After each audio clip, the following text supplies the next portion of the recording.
Everybody asking how we doing, say we good. Don't need no one to tell me how to live just like they would. It ain't their business but they in it, I don't know why. Revolved around my life after I found another. Pengertian perdagangan internasional. Perdagangan erat kaitannya dengan pasar. Perdagangan berarti proses pertukaran barang atau jasa dengan barang atau jasa lain maupun dengan uang. Perdagangan bisa terjadi dalam batas wilayah tertentu, lokal, wilayah dalam satu negara nasional, bahkan antar negara internasional. Dari kegiatan impor dan ekspor di atas dapat terjadi kemungkinan sebagai berikut. A. Jumlah ekspor lebih besar daripada impor sehingga neraca perdagangannya disebut aktif.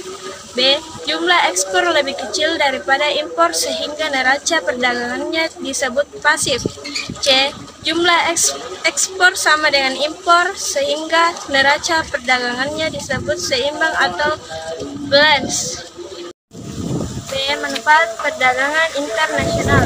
Perdagangan internasional mempunyai manfaat bagi pelakunya dengan melakukan perdagangan internasional. Negara yang mempunyai kelebihan barang, misalnya minyak bumi, bisa menjual minyaknya ke luar negeri, kemudian uang hasil penjualan minyak bumi tersebut bisa digunakan untuk mengimpor barang-barang yang tidak diproduksi di dalam negeri. Secara lebih rinci dapat dikemukakan bahwa perdagangan internasional mempunyai manfaat sebagai berikut. 1. Memungkinkan terjadinya spesialisasi. 2. Dapat memperoleh barang yang tidak dapat dihasilkan di dalam negeri. 3. Meningkatkan produktivitas dan efisiensi produksi. 4. Memperluas daerah pemasaran. 5. Mempercepat proses alih teknologi. C. Faktor pendorong dan penghambat perdagangan internasional. Adapun faktor-faktor pendorong tersebut adalah: 1. Suatu negara tidak mampu memproduksi sebuah barang yang dibutuhkan masyarakatnya.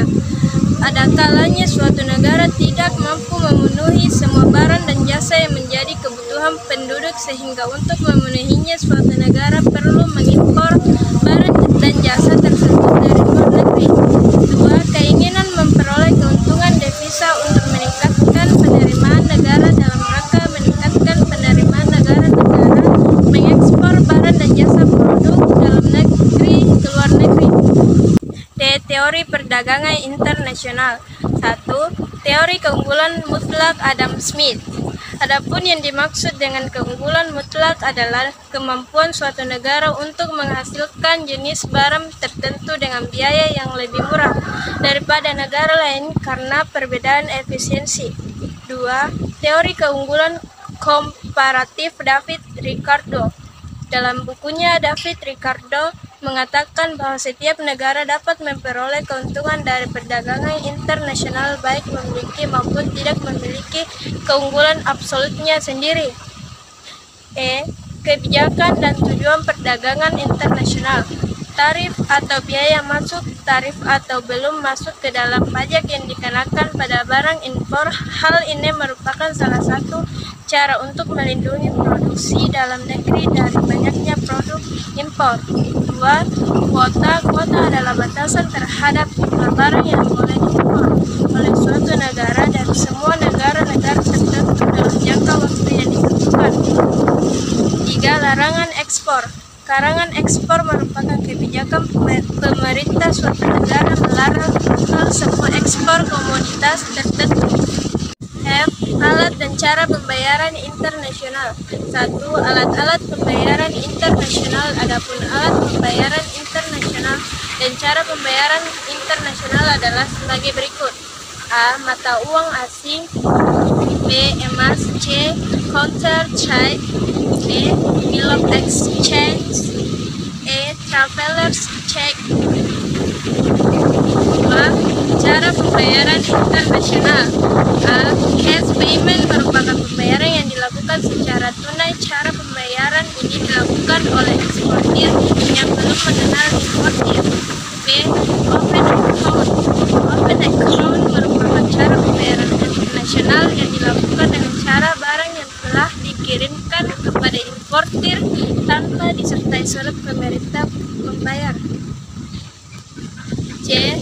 Lay Letter of Credit. Letter of Credit merupakan surat yang dikeluarkan oleh bank atas permintaan pembeli barang importir di mana bank tersebut menyetujui dan membayar wesel yang ditarik dan oleh penjual barang XG. Neraca pembayaran internasional. Neraca pembayaran suatu negara adalah catatan sistematis tentang transaksi ekonomi internasional antara penduduk negara itu dengan penduduk negara lain dalam jangka waktu tertentu. 1. Transaksi dalam neraca pembayaran. Transaksi tersebut adalah A. Transaksi barang dan jasa, B. Transaksi modal, C. Transaksi satu arah, D. Transaksi pemindahan emas, E. Transaksi pengangkutan mata uang. 2. Fungsi neraca pembayaran. A. Sebagai alat untuk mengukur keadaan perekonomian dalam perdagangan internasional dari suatu negara. B. Sebagai alat untuk mengetahui pos-pos dan neraca pembayaran negara tersebut dengan negara tertentu. 3. Komponen-komponen neraca pembayaran. Neraca pembayaran pada dasarnya terdiri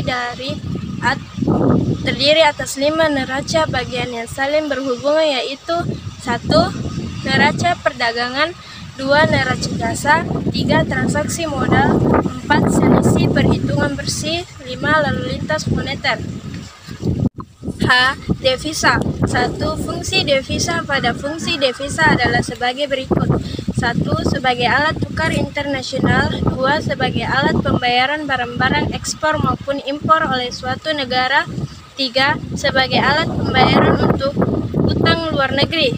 4. Sebagai alat pengukur nilai perekonomian suatu negara. 2. Tujuan penggunaan devisa. Tujuan penggunaan devisa adalah sebagai berikut, yaitu membayar impor barang atau jasa, membayar penggunaan jasa dari luar negeri, membiayai perjalanan dinas kenegaraan pejabat ke luar negeri, untuk melaksanakan pembangunan, membiayai pengiriman misi kesenian atau kebudayaan dan penting olahraga ke luar negeri, pemerintah bunga dan cicilan utang luar negeri.